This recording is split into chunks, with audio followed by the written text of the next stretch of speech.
다 찾으신 줄 알고 교독하겠습니다. 그리스도의 평강이 너희 마음을 주장하게 하라. 너희는 평강을 위하여 한 몸으로 부르심을 받았나니 너희는 또한 감사하는 자가 되라. 그리스도의 말씀이 너희 속에 풍성히 거하여 모든 지혜로 피차 가르치며 권면하고 시와 찬송과 신령한 노래를 부르며 감사하는 마음으로 하나님을 찬양하고. 함께 읽습니다. 또 무엇을 하든지 말에나 일에나 다 주 예수의 이름으로 하고 그를 힘입어 하나님 아버지께 감사하라. 아멘. 우리 믿음의 고백을 하나님께 올려드리겠습니다. 하나님 좋습니다. 감사합니다. 사랑합니다. 하나님이 하시면 무엇인지 다 이루어집니다. 하나님 좋습니다. 감사합니다. 사랑합니다. 하나님이 하시면 무엇인지 다 이루어집니다. 하나님 좋습니다. 감사합니다. 사랑합니다. 하나님이 하시면 무엇인지 다 이루어집니다. 아멘. 하나님께 영광의 박수 올려드리겠습니다. 네, 오늘은 맥주감사 주일입니다. 우리나라의 이 설날이나 추석과 같은 명절과 같습니다. 이스라엘 백성들에게도 3대 유명한 절기가 있는데 그게 바로 유월절, 칠칠절, 초막절입니다. 유월절을 지난 두 번째 날부터 49일 동안 날수를 세기 시작하거든요. 49일 동안 세면서 이걸 셀 때 7일씩 7주로 나누어 세서 7749 해서 77절이라고 불러서 50일을 채우게 되는 것입니다. 이 77절의 그 또 다른 이름이 그래서 맥추절 또는 오순절이라고 부릅니다. 맥추절이라고 부르는 이유는요, 이스라엘 백성들은 두 번의 추수를 했습니다. 봄에 밀과 보리를 추수를 했고 가을이 되면 포도나 무화과, 감람나무 같은 것을 추수했습니다.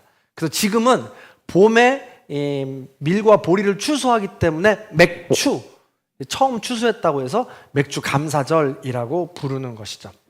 또한 오순절이라고 한다고 했습니다. 숫자 5와 열 순자를 곱하면 50이 됩니다. 그래서 50일째 되는 날 감사함으로 드린다 해서 오순절이라는 이름도 붙어 있습니다. 이 오순절은요, 신약으로 넘어와서 예수님께서 십자가에 달려 죽으시고 부활하신 그 날부터 50일 동안 지낸 날, 그래서 그 50일 날 마가의 다락방에 성령님이 임재하셨잖아요. 그래서 그 50일째 되는 날 성령 강림을 기념하면서 우리는 오순절, 성령 강림절로 지키게 되는 것입니다. 이런 의미로 우리가 지키는데요, 한국 교회에서는 이 모든 의미를 살려서 오순절은 성령 강림절로 지키고 맥추절은 7월 첫째 주에 늘 구별해서 지킵니다. 그래서 올해는요, 오늘이 맥추 감사절이 되고 성령 강림절은 7번째 주일이 됩니다. 매년 7월의 첫 주가 맥추 감사절이지만 성령 강림절 몇 번째 주는 조금씩 다르게 됩니다. 이게 정확히 한 해 절반에 대한 기준이 되는 것이죠. 그래서 한 해 동안 지나온 절반을 먼저 감사하고 또 다가올 절반을 미리 감사하는 시간이 바로 오늘이 됩니다. 그런 의미에서 앞뒤 좌우 여러분과 마음을 담아서 인사해 보겠습니다. 상반기를 지켜주신 하나님께 감사합시다. 또 한 번 인사합니다. 하반기를 지켜주신 하나님께 미리 감사합시다. 새해 복 많이 받으세요. 그렇습니다. 하나님께서 우리에게 또 다른 새해를 주셨습니다. 새해를 시작하면서 또 바라고 원하고 소원하는 모든 것들 이루어갈 수 있기를 간절히 소망합니다. 한 해의 절반을 보내시면서 그렇게 바라고 원하고 소원하는 것들을 다 이루셨는지 모르겠어요. 목표하고 소원하는 것들을 잘 걸어가고 계신지 모르겠습니다. 자, 오늘은요, 골로새서를 나누는데 이 골로새서를 나누는 의미가 오늘과 잘 맞는 것 같아요. 에골빌빌이라고 했습니다. 우리 신파를 들으신 분들은 알 텐데요, 에골빌빌이 뭘 뜻하는 걸까요? 그렇습니다. 에베소서, 골로새서, 빌립보서, 빌레몬서를 뜻하는 것입니다. 이거의 특징은요, 바울이 감옥에서 편지를 썼다는 것이 큰 특징입니다. 그래서 옥중서신이라고 부르죠. 감옥에 써서 힘들고 어려울 때 써서 빌빌대면서 썼다 해가지고 에골빌빌이라고 외우면 금방 외워진다라는 것이죠. 바울이 에베소에 머무는 동안 큰 영향력을 가지고 복음을 전했습니다. 그럴 때 많은 사람이 복음을 영접하고 교회를 세웠는데 그 중에 에바브라라는 사람이 에베소에서 약 160km 내지 190km 떨어진 이 내륙으로 더 들어와서 골로새 가운데 교회를 세웠습니다. 그런데 사실 이 교회는 바울이 살아생전에 한 번도 가본 적은 없습니다. 그러나 바울의 영향력이 얼마나 컸던지 바울의 제자였던 에바브라가 교회를 세웠는데 편지를 통해서도 그들이 경각심을 갖고 이 복음을 받아들였던 그런 교회였다라는 것이죠. 골로새 교회는 빠른 속도로 신앙이 성장합니다. 칭찬도 받습니다. 그러던 중에 문제가 생기기 시작하죠. 그것은 바로 후반전에 급속도로 신앙이 하락하게 된 것입니다. 그 원인은 바로 그 교회 안에 이단이 활개쳤기 때문에 그렇습니다. 그래서 바울은 예수 그리스도를 선포하는데 우리는 지금 이야기했던 기독론이라고 이야기해요. 복음에 대해서. 그것을 더욱더 강하게 선포하면서 그들이 돌아설 것을 명령합니다. 오늘 읽지 않았지만 쭉 계속 읽어보면 그래서 바울이 전하는 것은 옛사람의 자기 본성의 옷을 벗어버리고 새 사람의 그리스도의 옷을 입으라는 표현을 계속해서 반복해서 이야기합니다. 내 탐욕과 내 욕심과 내 본성대로 살아가는 것이 아니라 하나님께서 내려주시는 용서와 용납과 사랑과 긍휼의 옷을 입어서 매일같이 변화되는 삶을 살아가라 라고 명령한다는 것이죠. 오늘 말씀은 한 해의 절반을 시작하는 우리에게 큰 의미가 있습니다. 새해처럼 시작하는데 한 해의 절반을 돌아보니 신앙의 성장을 이루시는 분도 있고 또 이단은 아닐지라도 세상의 가치관과 세상의 소리로 신앙의 급 하락을 경험하시는 분들도 계실 겁니다. 그럴 때 바울은 우리 모두에게 동일한 메시지를 골로새 교인들에게 전하고 있는 것이죠. 우리가 히브리인으로서 그리스도인으로서 살아가기를 결단하지만 여전히 우리 앞에는 벼랑 끝과 같은 삶이 존재합니다. 폭풍과 같은 삶이 존재하고요. 어두운 터널과 같은 삶이 여전히 존재합니다. 비록 어두운 터널, 벼랑 끝, 절벽이 아니라 할지라도 사실은 소소한 나의 본성 때문에 유치하고 또 맞닥뜨리고 싶지 않은 나 자신을 만나면서 게으러지고 그런 나를 발견한 시간이 이 6개월이 아닌가 싶습니다. 그러니 신앙생활과 점점 멀어지고 싶고 아무것도 하고 싶지 않아서 그냥 놓아버리는 경우가 너무 많다라는 것이죠.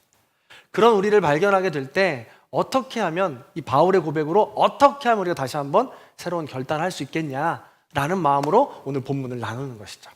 자, 첫 번째 바울은 우리에게 이렇게 권면하고 있습니다. 15절의 말씀을 읽어볼게요. 있습니다. 시작. 그리스도의 평강이 너희 마음을 주장하게 하라. 너희는 평강을 위하여 한 몸으로 부르심을 받았나니 너희는 또한 감사하는 자가 되라. 아멘.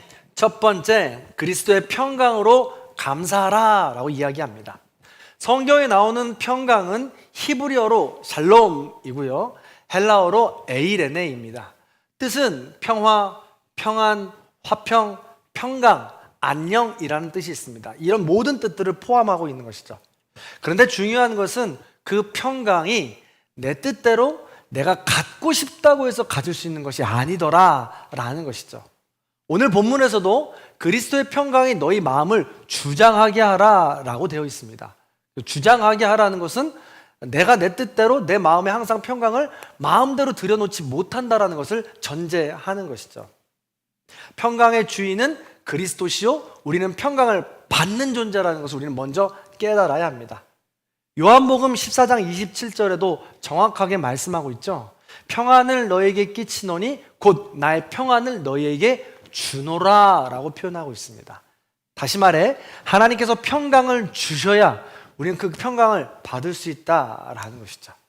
우리는 위로부터 주시는 하나님의 평안, 평강으로 채워야 합니다. 그래야 우리는 하나님이 주셔서 내가 누리게 되는 것입니다. 즉 하나님의 평안을 받아야 우리는 환경을 초월한 평안을 맛볼 수 있다라는 것이죠. 그러나 골로새 교인들의 상황은 세상의 평화에 흔들렸습니다. 당시의 로마는 모든 피지배 민족들에게 회유하였습니다. 내가 정치적으로 군사적으로 안정되게 너희를 다스려 주겠다. 아무도 너희 못 건드리게 내가 방패막이가 되어주겠다. 경제적으로 안정할 수 있도록 내가 모든 화폐를 도와주겠다라고 이야기합니다. 그러나 실상을 들여다보면 그들의 모든 무력과 수단과 방법을 가리지 않고 그들을 다스렸습니다. 경제적인 것도 마찬가지예요. 곳곳마다 이 로마의 우상들을 세웠습니다. 그래서 많은 이들이 그걸 보고 위축감이 들기도 하고 그것에 우상으로 숭배하는 것처럼 경외심을 갖게 표현해서 그들을 억눌렀던 것이죠. 뿐만 아닙니다. 동전에도 황제의 신상을 새겨서 앞뒤로 그 모든 물질, 우리가 물질이 가는 곳에 마음이 간다고 그러고 중심이 간다고 그러잖아요. 재물이 있는 곳에 삶의 중심이 있는 겁니다. 그 중심에 황제를 새겨놓고 그들을 지배했던 것이죠. 그러면서 바로 이때가 팍스 로마다, 로마 팍스다라고 이야기하면서 제일 평화한 시대라고 자기들끼리 선포했던 것입니다. 그런데 골로새 교인이나 지금 이 시대를 살아가는 현대인이나 과연 주변의 그 모든 아무리 태평천하를 이루는 정치인들이라 할지라도 우리를 평화롭게 다스릴 수 있나요? 그렇지 못한 것이죠. 골로새 교인도 그렇고 우리 현대인도 그렇고 평안을 꿈꾸며 그렇게 살아가지만 모두가 그렇게 스스로 평안을 줄 수 없고 스스로 평안을 얻을 수 없다는 것입니다. 게다가 그것이 진짜 평화인지 가짜 평화인지 구분하기도 어렵다라는 것입니다. 생각해 보세요. 단순히 겉으로 보기에 아무 일이 없는 상태가 진짜 평안이던가요? 아니라는 사실을 우리는 다 알지 않습니까? 반대로 상황과 여건이 불편하고 부담스러운 상황은 늘 평화롭지 못한 상황입니까? 뉘앙스가 좀 이상하지만 이것도 아니라는 걸 인생을 오래 산 분들은 다 아실 겁니다. 그리스도의 평강이 우리 마음을 주장하게 하라라고 했습니다. 이 말은요, 우리 인생은 늘 똑같은 상황이라고 가정하는 것은 불가능하다라는 것입니다. 경중은 다를지언정 우리 모두의 인생은 모두가 다 고저가 있습니다. 높고 낮음이 있다라는 것이고 느낌은 다를지언정 이 맞닥뜨리는 고난과 역경은 누구에게나 다 있다라는 것입니다. 그래서 그 맞닥뜨리는 고난과 역경 때문에 우리 심장이 쿵쾅쿵쾅 뛰는 것이죠. 평안함을 잊어버리고 우리는 흔들리는 삶을 살아가게 된다는 것입니다. 우리 인생에 어떤 고저가 있다 할지라도 매 순간 그리스도의 평강으로 주장하라는 것이, 위로부터 오는 평안을 받으라는 것이 우리 오늘 말씀의 명령인 것입니다. 그런 어떤 상황에도 우린 범사에 감사할 수 있는 진정한 감사의 비결을 배울 수 있다는 것이죠. 그리스도의 평강, 그리스도의 은혜, 그리스도의 사랑, 이 분명한 것은 위로부터 온다는 것이죠. 그렇기 때문에 우리가 어떠한 상황과 여건에 처한다 할지라도 그때마다 우리는 위로부터 눈을 들어야 합니다. 하나님께서 말씀하실 때 순종할 수 있는 마음을 우리는 훈련이 되어야 된다는 것이죠. 그래서 가장 먼저 위에 계신 하나님께 집중할 수 있어야 되는 것이죠. 오늘의 말씀 시작이 바로 그래서 여기에 있는 겁니다. 저희 집 막내 녀석과 어느 날 산책을 하는데, 요즘에 축구를 재밌어해서 공을 들고 이렇게 차기도 하고 이렇게 산책을 해요. 근데 산책을 한참 하는 도중에 누가 먹다 버린 과자 봉지가 이렇게 막 굴러다닙니다, 바람에. 갑자기 이렇게 산책을 하다가 막 달려가더니 그 과자 봉지를 확 줍는 거예요.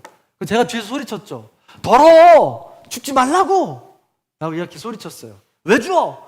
그랬더니 우리 아들이 이렇게 대답하는 거예요. 전사님이 주우랬어. 길가에 쓰레기 있는 건 아니라고. 전사님이 주우라고 그래서 줍는다는 거예요.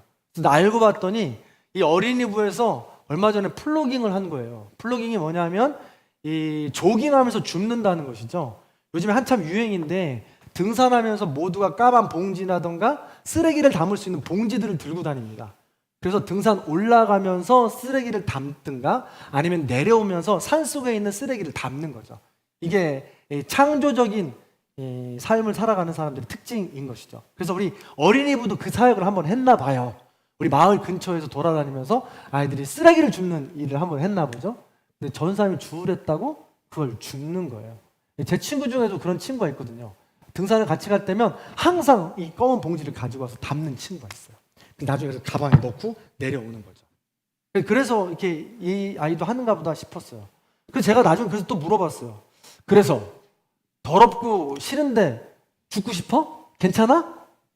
그랬더니 아들이 뭐라고 하냐면 싫어, 더러워, 어렵지. 그래도 전사하면 죽으라 그랬어. 그래서 죽는 거예요.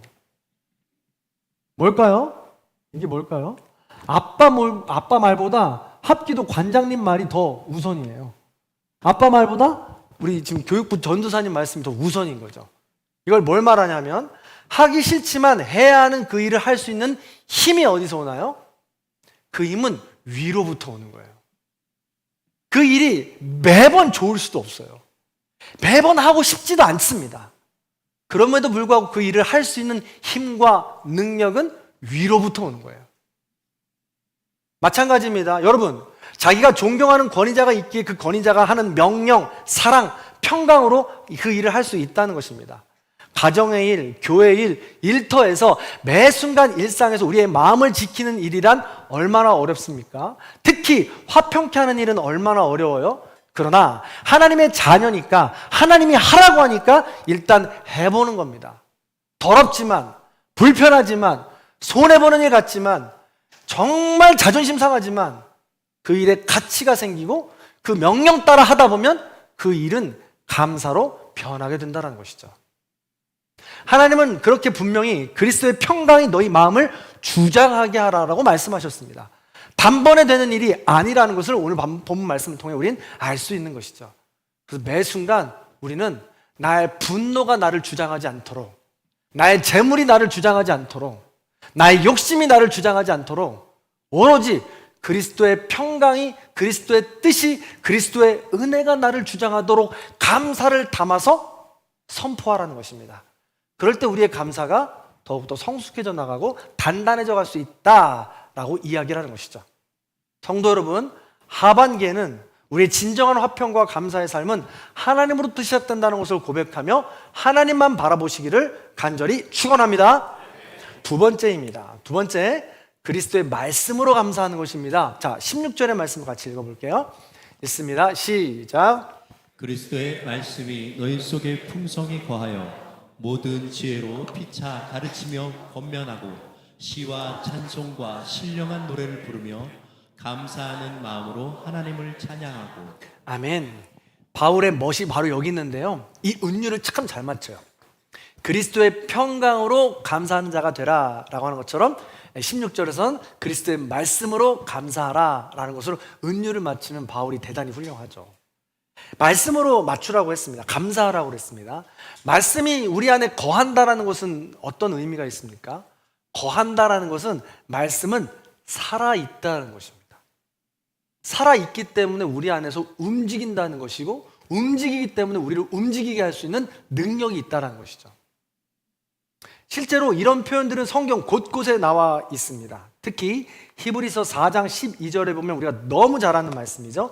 하나님의 말씀은 살았고 능력이 있다고 했습니다. 그래서 그 말씀이 살았고 능력이 있어서 검 같아가지고 우리의 마음과 생각과 뜻을 감찰하신다고 했어요. 그렇기 때문에 그 말씀에 우리가 온전히 정직하게 신실하게 반응하면 우리의 마음과 생각은 움직일 수밖에 없다는 것이죠. 그래서 그 말씀으로 우리는 성숙한 감사로 나아갈 수 있어야 된다라는 것이죠. 그래서 우리가 말씀 앞에 있을 때 우리의 감사가 갈 바를 안다는 거예요. 그리스도의 평강으로 우리 감사하라라고 했을 때 이 평강이 무엇인가 우리가 여러모로 해석할 거 아니에요? 근데 말씀을 기준으로 해석하지 않으면 자중판으로 해석할 수밖에 없게 된다는 거예요. 말씀의 기준으로 우리가 감사함으로 덧입힐 때 성숙한 감사로 나아갈 수 있다는 것이죠. 우리가 바둑을 두는데요, 저는 바둑을 못 두지만 바둑을 두는 그 실력을 기력이라고 표현합니다. 그 기력에 따라서 바둑은요 하수, 중수, 고수로 나누어진다고 해요. 감사도 마찬가지입니다. 감사 하수는요 평생 감사합니다를 입에 달고 살지 못하는 사람들입니다. 그래서 막 언제 감사하냐면 로또 복권 정도 당첨돼가지고 그 돈을 받을 때 정도 내가 그 정도 돼야 감사하는 것이죠. 근데 또 그때도 감사하는 게 누군가에게 감사하는 게 아니에요. 뭐라고 그래요? 야, 내가 운이 좋아서 대박 난 거지. 이런 식으로 모든 감사를 자기에게 돌리는 거죠. 이걸 감사하수라고 이야기합니다. 감사중수는 뭘까요? 감사중수는 모든 일, 모든 사람을 긍정적으로 바라보려고 애를 쓰는 겁니다. 열심히 긍정적인 일을 이유로 찾아내면서 그래서 나는 감사해. 그러니까 나는 감사해. 정도라고 이렇게 할 수 있는 것이죠. 이것만으로도 굉장히 훌륭한 겁니다. 긍정적인 부분을 계속 찾아 나가는 거니까요. 근데 이 정도만 해도 공동체 간에는 서로 도의리와 예의를 지키는 거니까 평화할 것 같아요. 근데요, 우리 그리스도인들은 감사의 고수로 나아가야 합니다. 그래서 감사합니다. 그러니까 감사합니다가 아니고 그럼에도 불구하고 감사합니다 라고 나아가야 되는 거예요. 우리에게 누리는 모든 것들이 하나님께서 주신 은혜다는 것, 내가 받는 모든 것들이 거저 주신 것이다 라는 마음, 이 마음을 가질 때 우리는 감사의 고수가 될 수 있다는 것입니다. 그걸 어떻게 할 수 있나요?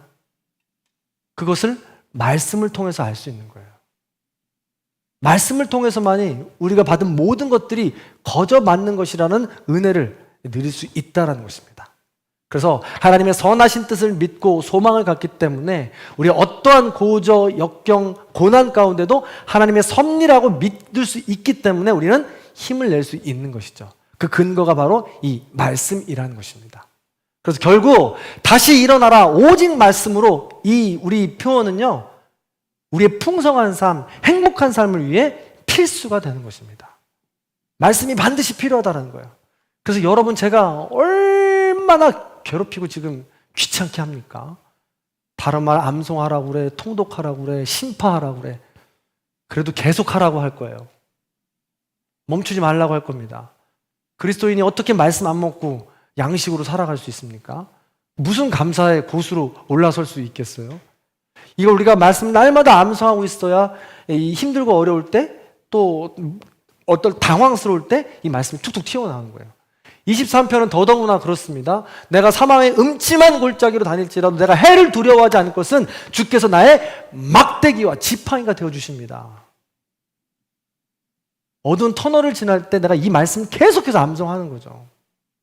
나쁜 생각이 들어요? 복 있는 사람은 악인들의 꾀를 따르지 아니하고 죄인들에게 서지 아니하고 오만한 자들의 자리에 앉지 아니합니다. 악인들 꾀 버립니다. 나는 복 있는 사람, 주야로 말씀을 묵상하는 사람, 그렇게 계속 나를 옮겨 나가야 되니까요. 그래서 여호와 하나님께서 나의 목자셨군요. 감사합니다. 그래서 나를 복 있는 사람으로 부르셨군요. 감사합니다. 이 생각을 떨쳐버리게 하시니 감사합니다. 라고 감사로 말씀의 근거에서 우리가 고백할 수 있게 된다는 것입니다. 그러니 말씀이 풍성해야 풍성한 감사의 자리로 나갈 수 있다는 것이죠. 자, 세 번째입니다. 세 번째, 바울이 우리에게 이야기하고 있는 것 17절입니다. 17절의 말씀을 같이 읽어볼게요. 시작. 또 무엇을 하든지 말에나 일에나 다 주 예수의 이름으로 하고 그의 힘입어 하나님 아버지께 감사하라. 주 예수의 이름으로 감사하라 라고 되어 있습니다. 자, 힌트. 주 예수의 이름으로 하면 뭐가 가장 생각나시나요? 예수 그리스도의 이름으로? 그렇습니다. 기도합니다 가 생각나잖아요. 그래서 예수의 이름으로 감사라는 것은 기도로 감사라라는 것과 일맥상통한다라고 되어 있습니다. 기도는요, 성전에서 시간을 정해놓고 하는 형식을 넘어 하나님과 대화요, 소통의 호흡입니다. 항상 기뻐하라, 쉬지 말고 기도하라, 범사에 감사하라 라고 했습니다. 너희는 먼저 그의 나라와 그의 의를 구하라. 그리하면 이 모든 것을 너에게 더하여 주신다고 약속해 주셨습니다. 너희는 먹든지 마시든지 무엇을 하든지 하나님의 영광을 위하여 하라 라고 말씀하고 있습니다. 이 말씀이 기도와 일맥상통한 것이고 우리의 모든 일상생활이 기도가 됨을 이야기하고 있는 것입니다. 이처럼 주의 이름으로 주님을 향해 주님을 구하는 것은 일의 본질이요 근원입니다. 따라서 주의 이름을 감사로 구하는 것은 또 다른 감사를 부르는 중요한 비결이라는 것이죠. 이것을 감사 기도라고 할 수 있습니다. 감사 기도와 이 반대로 좀 대조되는 것이 간구 기도일 텐데요. 여러분에게 질문해 보겠습니다. 우리는, 많은 사람들은 감사 기도를 많이 할까요? 간구 기도를 많이 할까요? 그렇습니다. 나 자신을 알라. 감사합니다. 네, 알아주셔서 감사합니다. 우리는 간구 기도를 많이 한다라는 거예요, 주로. 근데 간구 기도도 필요합니다. 하지 말라는 것 절대 아닙니다. 반드시 해야 합니다. 모두 중요하지만 굳이 따지자면 우리가 감사의 기도를 할 때, 먼저 그의 나라와 의를 구할 때 하나님께서는 우리의 필요를 우리가 생각하는 것보다 더 놀라운 방법으로 우리에게 이루어주신다는 거예요. 그러므로 감사의 곳으로 나아가자는 것이죠. 감사 기도를 하자라는 것입니다. 말씀을 근거로 가져가서 날마다 감사 기도를 훈련할 때 우리 감사 기도도 성숙해져 가요. 예장 신학교에서 개강 수련회가 열리는데 초청 강사님이 오셨습니다. 초청 강사님은 아프리카 선교사님이셨어요. 근데 선교사님의 외모를 통해서 아프리카가 얼마나 고생스러운 것인지 그냥 외모만 봐도 딱 알겠어요. 얼마나 힘든지 그냥 외모만 봐도 안타까워요. 이번에 우리 황희명 우리 선교사님 캄보디아 따학 전공께 들어오셨는데 외모만 봐도 지금 안쓰러워요. 그분뿐만이 아니라 제가 또 다른 선교사님 한 번 만났거든요. 여자 선교사님이신데 머리가 다 새셔가지고 센 건 둘째 치고 이 윤기가 다 사라져 버렸어요. 목사님 왜 이렇게 됐어요? 머리가 물이 안 좋으니까 어쩔 수 없다는 거죠. 안쓰럽고 힘든 걸 그냥 외모만 봐도 알아요. 이 아프리카 선교사님도 마찬가지였던 거예요. 그래서 모든 사람들이 안쓰러운 마음으로 체프를 드리는데, 예배를 드리는데 이 선교사님이 올라오셔서 설교를 시작하시기 전에 이렇게 이야기하는 거예요. 다 함께 기도합시다 라고 하면서 기도 2줄을 이렇게 기도하시는데 많은 분들이 움찔한 거예요. 뭐라고 했냐면, 주여, 우리에게 피곤할 특권을 주셔서 감사합니다. 우리가 주를 위해 좀 더 피곤하게 하여 주시옵소서 라고 단 2줄 기도한 거예요. 주를 위해 피곤할 수 있는 것이 특권이구나. 어떻게 이것이 감사하다고 고백할 수 있는가 라는 것이죠. 우리는 어떻습니까? 특히 주님의 일을 한다고 속상한 경우가 얼마나 많습니까? 시간 들여, 돈 들여, 땀 들여 고생하는데 가끔 좋은 소리도 못 들어. 마음에 들지 않는 소리도 항상 들어야 하고, 마음에 들지 않는 사람 때문에 시험에 드는 것이 우리 아닙니까? 그래서 몸과 마음이 얼마나 힘들고 지쳐요? 감사가 나옵니까? 그런데 이 아프리카 선교사님의 감사 기도를 생각해 보시기 바랍니다. 주여, 우리에게 피곤할 수 있게 하심을 감사합니다. 아무나 할 수 있는 기도가 아니죠. 감사 기도는 이처럼 감사를 평소의 기도로 훈련하고 반복될 때 이런 기도도 나오게 되는 것입니다. 감사 기도는 우리의 삶을 더 깊은 감사의 기도의 자리로 나가게 하는 비결입니다. 그 비결을 받아 누리시는 저와 여러분들이 되시길 바랍니다. 사랑하는 성도 여러분, 말씀을 정리해 봅니다. 한 해의 절반을 오직 말씀으로 다시 일어나기 위해 여러분은 각자의 삶의 자리에서 고군분투해 주심을 진심으로 감사를 드립니다. 그리고 여러분들을 축복하고 응원합니다. 또한 우리는 2024년도 하반기를 또다시 가열차게 시작합니다. 부디 새해에는 느슨해지고 잃어버렸던 하나님을 향한 소망을 발견하시고 감사가 넘치는 삶을 결단하시기 바랍니다. 하늘로부터 주시는 그리스도의 평강으로 눈을 뜨시고 그리스도의 말씀으로 나를 단단하게 세우며 일상생활 속에서도 기도의 자리로 나아가 감사의 곳으로 거듭나시고 그리스도의 장성한 분량까지 나아가게 되시기를 주님의 이름으로 간절히 축원합니다. 이것이 이렇게 바울이 이야기했을 때 마치 거창한 것 같잖아요. 거창한 것일 수 있습니다.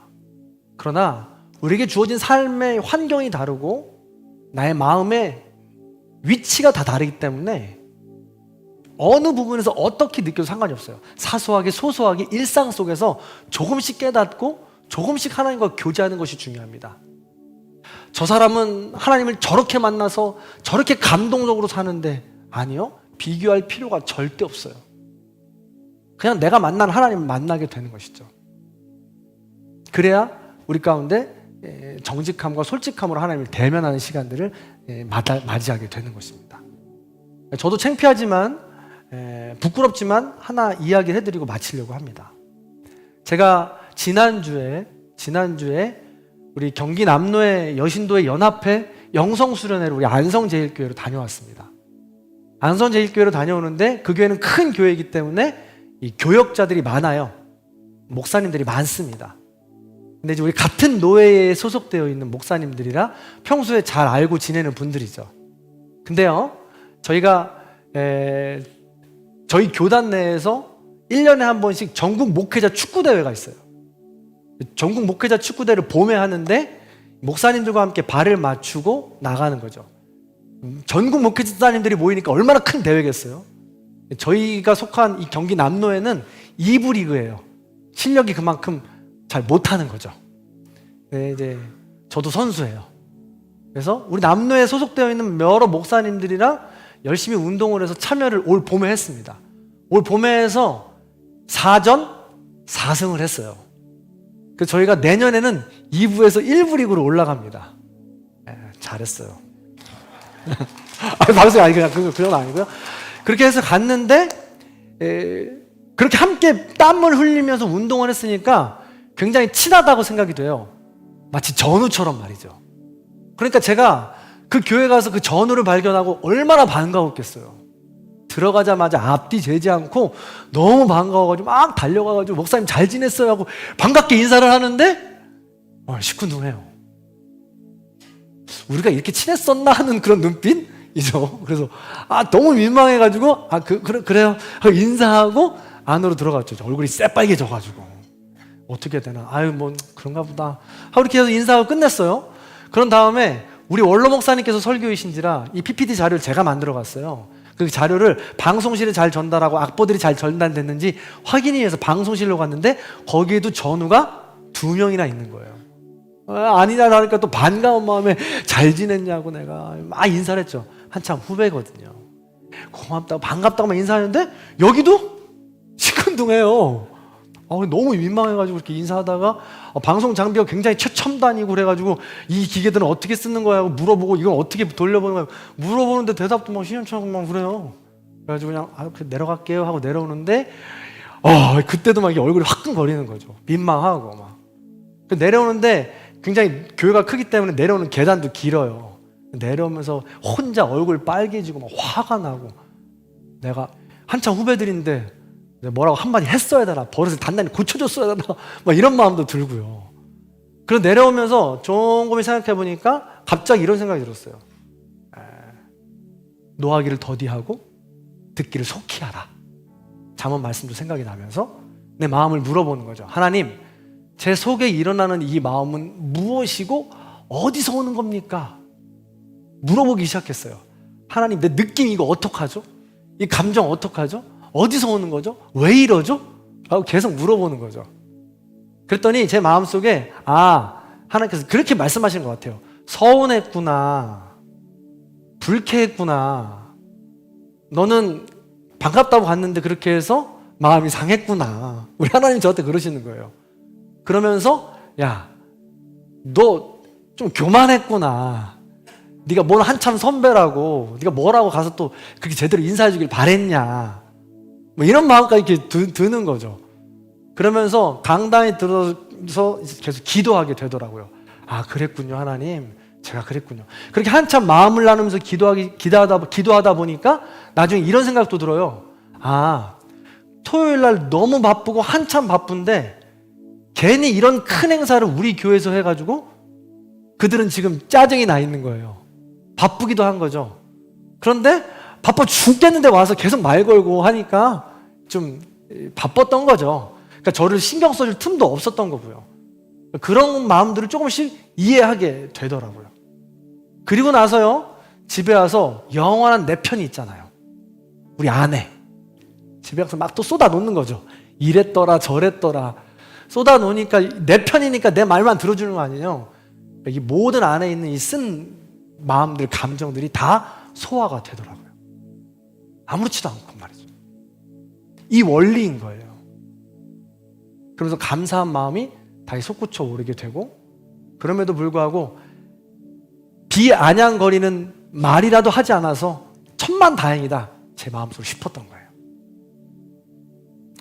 2024년도 하반기를 시작할 때 제가 볼 때는요, 이런 일상 속에서 그런 나를 발견하는 시간이 중요합니다.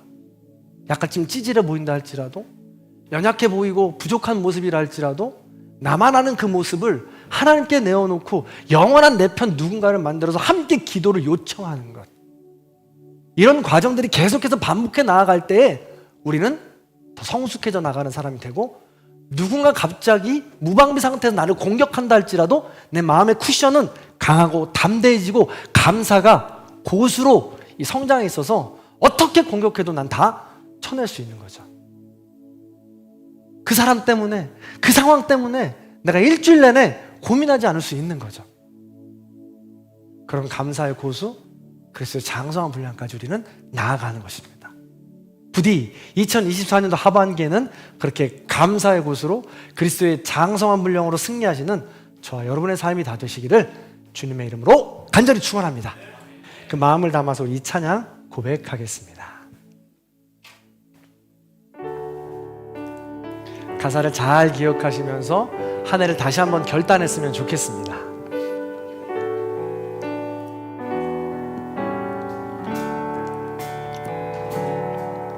내가 매일 해야 하는 말, 주님 감사합니다.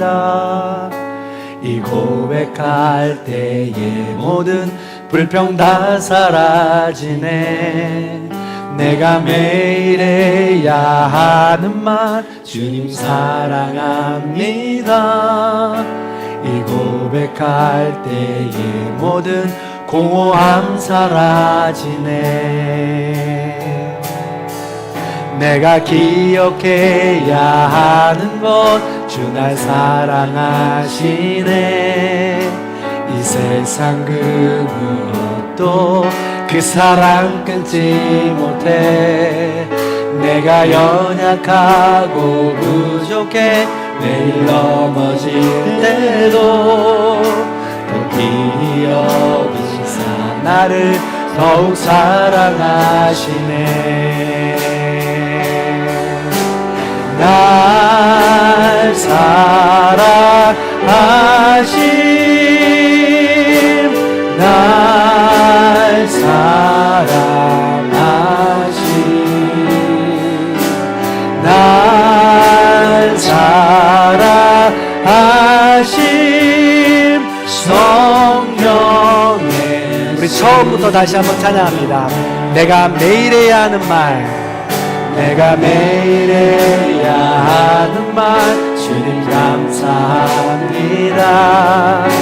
이 고백할 때의 모든 불평 다 사라지네. 내가 매일 해야 하는 말, 주님 사랑합니다. 이 고백할 때의 모든 공허함 사라지네. 내가 기억해야 하는 것, 내가 기억해야 하는 것, 주 날 사랑하시네. 이 세상 그 무엇도 그 사랑 끊지 못해. 내가 연약하고 부족해 매일 넘어질 때도 더 위히 여기사 나를 더욱 사랑하시네. 날 사랑하심, 날 사랑하심,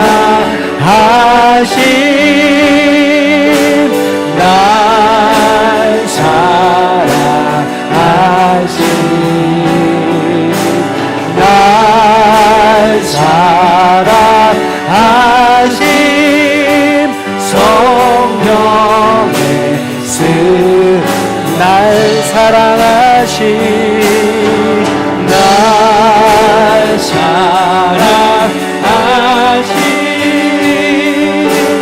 날 사랑하심, 날 사랑하심 우리 옆에 사람을 향해서 축복합니다. 2024년 수고했습니다. 널 사랑하신, 널 사랑하신 널 사랑하신 널 사랑하신 성령의 손잡아주고 찬양합니다. 널 사랑하신 널 사랑하신 널 사랑하신 수고하셨습니다. 수고해 주시기 바랍니다. 사랑하신 한 번 더 널 사랑 널 사랑 널 사랑하신 널 사랑하신 널 사랑하신 성령 우리 가슴에 손을 얹고 찬양합시다. 날 사랑하신 날 사랑하신 날 사랑하신 날 사랑하신 성령의 수련회. 아멘. 사랑과 은혜가 풍성하신 하나님 감사합니다. 2024년 상반기도 은혜 가운데 지켜주시고 새 힘을 얻게 하시니 감사를 드립니다. 2024년도 하반기를 시작하면서 다시 한번 하나님의 사랑, 하나님의 평강, 하나님의 은혜를 받아 누리며 하나님의 말씀으로 다시 한번 감사로 일어나기 원합니다. 우리를 홀로 버려두지 마시고 주의 사랑과 말씀으로 일어날 수 있도록 인도하여 주시옵소서. 일상 가운데 소소하게 우리를 만나주시는 하나님을 날마다 경험하기 원합니다. 말씀에 깨어있게 하시고 기도에 깨어있게 하여 주셔서 민감하게 하나님이 일하시는 것을 맛볼 수 있도록 인도하여 주시옵소서. 하나님을 만날 수 있는 지점이 우리 모두가 저마다 다릅니다. 저마다 다른 나를 인정하고 있는 모습 그대로 사랑하시는 하나님을 깊이 만날 수 있도록 도와주시옵소서. 더불어 우리의 마음의 문을 활짝 열어주셔서 우리와 함께하는 가족도, 우리와 함께하는 모든 이웃들, 성도님들도 마찬가지입니다. 있는 모습 그대로 그 자리 거기서 하나님을 만나고 있습니다. 고군분투하고 자신의 모습을 돌아보며 힘들게 싸워나가고 있는 그 성도님들을 판단하고 정죄하지 않게 하시고 나의 넓은 사랑으로 안아갈 수 있도록 도와주시옵소서. 내가 먼저 감사의 고수가 되어서 그들을 안아가게 하여 주시고 나를 통하여 우리의 공동체가 하나님 놀라운 사랑, 하나님 나라를 이루어갈 수 있는 거룩한 공동체가 될 수 있도록 인도하여 주옵소서. 이제 2024년도 하반기를 시작하면서 매일같이 누군가를 따라가기만 하는 삶이 아니라 감사의 고수가 되어서 누군가에게 본이 되어 하나님께로 인도하는 이끄미의 삶을 살아갈 수 있도록 나를 붙잡아 주시옵소서. 그런 삶을 결단하며 나아가는 모든 성도님들에게 새 힘을 불어넣어 주시옵소서. 지금은 우리 주 예수 그리스도의 은혜와 하나님 아버지의 극진하신 사랑과 성령님의 감화감동 교통하심의 역사가 2024년 상반기를 정리하며 2024년 하반기를 소망으로 감사로 하나님의 평강과 은혜로 살아가기로 결단하는 우리 모든 성도님들 머리 위에, 원근각체 터져 있는 자녀들과 부모님들 위에, 이 나라 이 민족 위에 지금도 감사할 환경이 아님에도 불구하고 여전히 감사의 고수로 살아가는 신음하고 있는 이 세계의 모든 주님의 백성들 머리 위에 이제로부터 영원토록 함께 하시기를 간절히 축원하옵나이다. 아멘.